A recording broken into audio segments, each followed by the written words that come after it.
Hello नमस्कार। आप लोग कैसे हैं? आई होप आप सभी अच्छे होंगे और स्वस्थ होंगे। तो आज की इस इम्पोर्टेंट वीडियो में क्लास 10th गणित में महत्वपूर्ण प्रश्न देखूंगा। इस वीडियो में आपको टोटल 6 इंपॉर्टेंट क्वेश्चन बताने वाला हूं जो बोर्ड एग्जाम 2024 की दृष्टि से बहुत ही इंपॉर्टेंट है। आप वीडियो को पूरा देखेंगे, क्वेश्चन को समझेंगे, नोट करेंगे और प्रैक्टिस करेंगे। तो ये वीडियो इंपॉर्टेंट होने वाली है, तो वीडियो में लास्ट तक बने रहें। और आइए देखते हैं हमारे जो इंपॉर्टेंट क्वेश्चन हैं वो कौन कौन से हैं। तो हमारा जो पहला क्वेश्चन है वो मैथ का है। ये बेटा क्वेश्चन जो है ये 3 या 4 नंबर में आपके बोर्ड एग्जाम 2024 में पूछे जाएंगे। तो आइए हम क्वेश्चन को समझ लेते हैं। तो एपी का क्या मतलब होता है बेटा? समांतर श्रेणी। एपी जो है समांतर श्रेणी को हम एपी से डिनोट करते हैं। तो पहला क्वेश्चन है एपी 2 7 12 डॉट डॉट का 10वां पद ज्ञात करना है आपको। आपने अगर समांतर श्रेणी पढ़ा होगा तो ये क्वेश्चन आपने हल किया होगा। हल करेंगे। यहाँ पर ए क्या होता है? ए प्रथम पद है, तो ए प्रथम पद क्या है? 2 है। डी इसका सार्वधातर है, तो 7 - 2 = 5, 5 सार्वधातर है। और यनवा 10वां पद जो है वो एन है। तो आपने सूत्र पढ़ा होगा an = a + n - 1d, इसलिए a10 n के जगह 10, क्योंकि 10वां पद हमें याद करना है। a की जगह पे 2 और 10 - 1 गुणे d की जगह पे 5 बराबर 2 धन 45 बराबर 47। अतः दी हुई एपी का 10वां पद 47 है। अब आप सवाल समझ गए होंगे, बहुत ही आसान क्वेश्चन था और इस तरीके का क्वेश्चन आपके परीक्षा बोर्ड एग्जाम 2024 में बनेंगे। आइए दूसरा क्वेश्चन हम देखते हैं। वह एपी निर्धारित कीजिए जिसका तीसरा पद 5 और 7वां पद 9 है। आपको एपी समांतर श्रेणी निर्धारित करनी है जिसका तीसरा पद 5 है और 7वां पद 9 है। ये दिया गया है। तो हमें प्राप्त क्या है? A3 तीसरा पद प्राप्त है, तो A3 - 1d बराबर A + 2d बराबर 5, ये पहला समीकरण हो गया। A7 हमें 7वां पद दिया हुआ है 9, तो A + 7 - 1d बराबर A + 6d बराबर 9, और ये दूसरा समीकरण होगा। समीकरण फर्स्ट और सेकंड के युग्म को हल करने पर हमें क्या प्राप्त होता है? A = 3 और d = 1 प्राप्त होता है। अतः वांछित एपी जो समांतर श्रेणी है वो क्या हो गई? 3 4 5 6 7 डॉट डॉट है।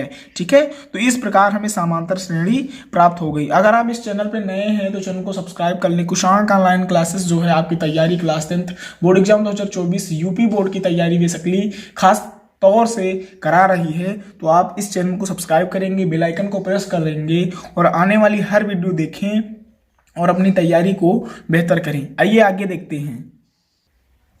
अगला क्वेश्चन 3 नंबर देखेंगे। 2 अंकों वाली कितनी संख्याएं 3 से विभाज्य हैं? आपको क्या ज्ञात करना है? आपको एक एपी ज्ञात करनी है, संख्याएं ज्ञात करनी है कि ऐसी कितनी 2 अंकों वाली संख्याएं हैं जो 3 से विभाज्य हैं। तो इसका सलूशन हम करेंगे। 3 से विभाज्य होने वाली 2 अंकों की सूची 12 15 18 99। हमने एक समांतर श्रेणी बनाई, जैसे 4 3 12 ये विभाज्य हो जाएगी, 3 5 15 ये भी, 3 6 18 ये सब विभाज्य होने वाली हैं। ये 2 अंकों की संख्याएं हैं और ये 3 से विभाज्य हैं। तो ये पूछना है कितनी विभाज्य संख्याएं हैं। तो यहां हम देखेंगे a बराबर पहला पद 12 है, d बराबर 3 है क्योंकि 15 12 3 हो जाएगा, और an बराबर 99 है। तो अब हम इसका सॉल्यूशन करेंगे। तो an बराबर a + n - 1d और 99 क्योंकि an है तो an बराबर 99 हमने अभी देखा 12 + n - 1 गुणे 3, तो 87 बराबर, यहाँ पे 12 इधर जाएगा और 99 में से 12 घट जाएगा तो 87 बचेगा। n - 1 गुणे 3 और n - 1 बराबर 87/3 बराबर 29, तो n बराबर 29 + 1 बराबर n बराबर 30। तो इसका सोल्यूशन हमने कर दिया, n बराबर 30 हमें ज्ञात हुआ। तो टोटल 30 ऐसी संख्याएं हैं जो 3 से विभाज्य हैं, और वो संख्याएं कितने अंकों वाली हैं? 2 अंकों वाली संख्याएं हैं। आई होप आप समझ गए होंगे। तीसरा सवाल। चौथा सवाल देखेंगे, यहाँ पे मैंने लिख भी दिया है। अतः 3 से विभाज्य 2 अंकों वाली संख्याएं 30 है। ठीक है, अब हम चौथा सवाल देखेंगे। एपी समांतर श्रेणी 8 3 -2 के प्रथम 22 पदों का आपको योग ज्ञात करना है। बहुत ही आसान क्वेश्चन है और ये बोर्ड एग्जाम 2024 की दृष्टि से इंपॉर्टेंट ही है, ये पूछा भी जा सकता है।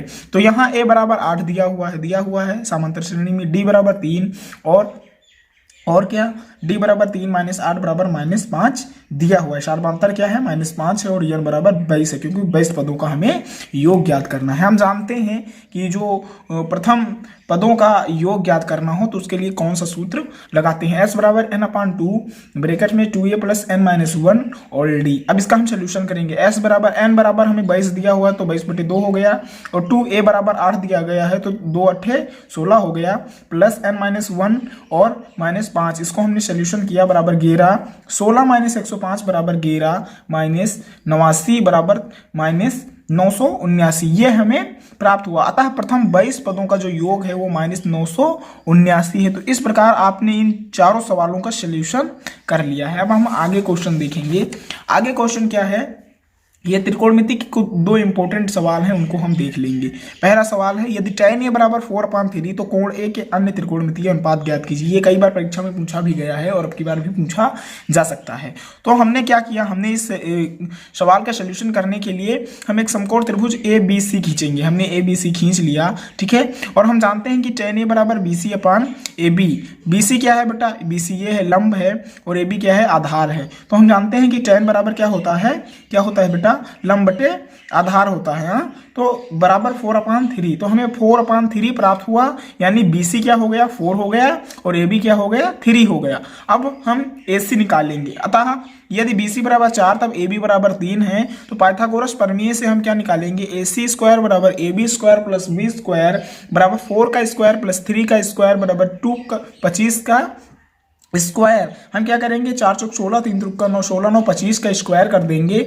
और जब यहाँ से AC से स्क्वायर हटेगा तो यहाँ से भी स्क्वायर हट जाएगा, तो 5 प्राप्त होगा हमें। तो AC बराबर 5 हमें मिल गया। हम यहाँ पे लिख सकते हैं AC बराबर 5। अतः अन्य त्रिकोणमितीय अनुपात हम लिख लेंगे, क्योंकि हमें सूत्र बड़ा याद है। sin a बराबर BC/AC बराबर 4/5। फिर cos a बराबर AB आधार होता है, AC करण होता है, तो 3/5 हो गया। cot a बराबर 1/10 के होता है तो 3/4 हो गया। cos के बराबर 1/sin a के होता है तो 5/4 हो गया। और sec a बराबर 1/cos a होता है तो 5/3 हो गया। इस प्रकार आपने इस क्वेश्चन का सोल्यूशन कर दिया। बहुत ही आसान क्वेश्चन था, अगर आप इसका प्रैक्टिस करेंगे तो बहुत जल्दी ही आप सवाल लगा लेंगे। आगे देखेंगे।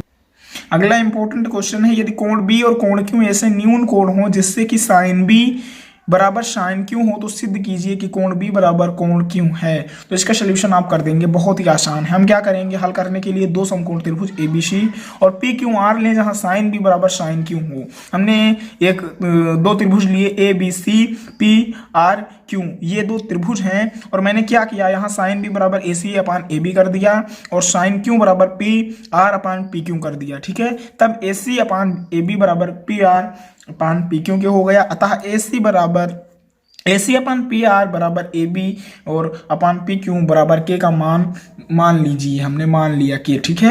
अब पाइथागोरस प्रमेय से BC बराबर AB² - AC² और QR बराबर PQ² - PR², इस प्रकार से हमने क्या किया, निकाल लिया पाइथागोरस प्रमेय से। अतः BC/QR बराबर √AB² - AC² PQ² - PR², बहुत ही आसान सवाल है, बराबर √K² PQ² - K² PR² PQ² - PR² बराबर K PQ² - PR² PQ² - PR² बराबर K। इस प्रकार हमने समीकरण प्राप्त कर लिए। 1 और 2 से हमें प्राप्त क्या होता है, AC/PR बराबर AB/PQ बराबर BC/QR। अतः क्या होगा, त्रिभुज ACB और त्रिभुज PRQ सर्वांगसम है। त्रिभुज ACB सर्वांगसम है किसके, त्रिभुज PQR के। अतः कोण B बराबर कोण Q, क्योंकि जब कोई त्रिभुज सर्वांगसम होता है तो उसके जो कोण होते हैं वो क्या होते हैं, बराबर होते हैं। अतः हमने ये 6 सवाल टोटल सोल्यूशन किए, जो बोर्ड एग्जाम 2024 की दृष्टि से बहुत ही इंपॉर्टेंट थे। आप इन सभी सवालों को लगाएंगे और अपनी तैयारी को बेहतर करेंगे। तो फिर मिलते हैं अगले वीडियो में, तब तक के लिए धन्यवाद। जय हिंद।